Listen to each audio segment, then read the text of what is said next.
Saudara-saudara kekasih Yesus, selamat pagi, Salam. Hanya dalam berkat dan anugerah dari Tuhan Yesus, kita dapat berjumpa kembali dalam renungan sapaan iman dari Jemaat Gereja Kristen Jawa Margoyudan, Surakarta. Sebelum saya dan saudara-saudara membaca dan merenungkan serta menghayati akan firman Tuhan, mari kita berdoa memohon tuntunan Roh Kudus. Bapa kami yang Maha Suci, di dalam anak-Mu Tuhan kami Yesus Kristus yang hidup. Firman-Mu adalah perisai pada jalan hidup kami. Sebelum kami membaca dan merenungkan serta menghayati firman-Mu, kami mohon kiranya Tuhan Yesus memberikan Roh-Mu yang kudus, menerangi hati dan pikiran kami. Sehingga ketika kami membaca dan merenungkan firman-Mu, kami akan mengerti maksud Tuhan Yesus yang indah dalam hidup kami. Hamba-Mu yang penuh dengan dosa dan salah, yang akan menaburkan firman-Mu, kiranya Tuhan Yesus berkati dan kuduskan, sehingga apa yang ditaburkan hanya seturut dengan kehendak-Mu. Ampuni dosa dan salah kami, hanya dalam Tuhan Yesus Kristus yang hidup, kami persembahkan doa ini. Amin. Firman Tuhan yang akan kita baca bersama dari Injil Yesus Kristus, Matius 5 ayat 8 demikian. Berbahagialah orang yang suci hatinya, karena mereka akan melihat Allah. Yang dikatakan berbahagia adalah saya dan saudara-saudara yang melaksanakan firman Tuhan dalam hidup kita dari hari lepas hari. Amin.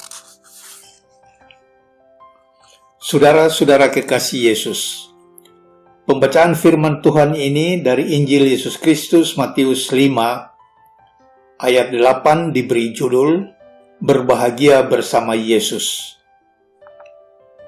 Kita tahu bersama bahwa firman Tuhan ini disampaikan oleh Tuhan Yesus ketika Tuhan Yesus sedang berkeliling di seluruh daerah Galilea untuk mengajar dan menyembuhkan banyak orang yang sakit.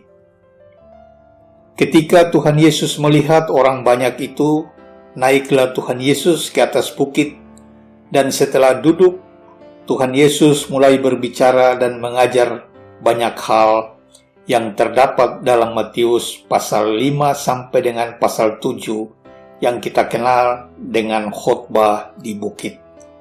Yang oleh Lembaga Alkitab Indonesia, khotbah Tuhan Yesus ini ditetapkan ada kurang lebih 14 judul, antara lain tentang ucapan bahagia.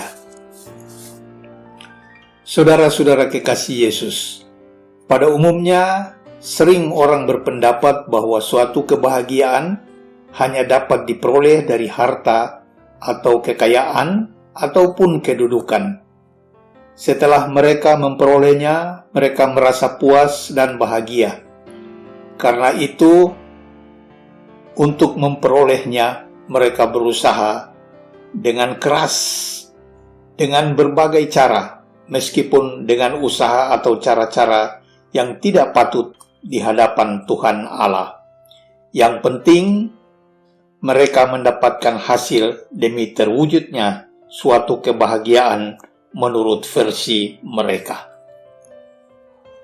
Firman Tuhan dalam Injil Matius 5 ayat 8 yang kita baca bersama tadi dapat mematahkan bahkan menghancurkan segala konsep kebahagiaan ala manusia yang populer itu. Karena tanpa kesucian hati dalam menjalani kehidupan ini, dalam segala hal, bahagia ataupun kebahagiaan itu tidak mungkin dapat kita peroleh.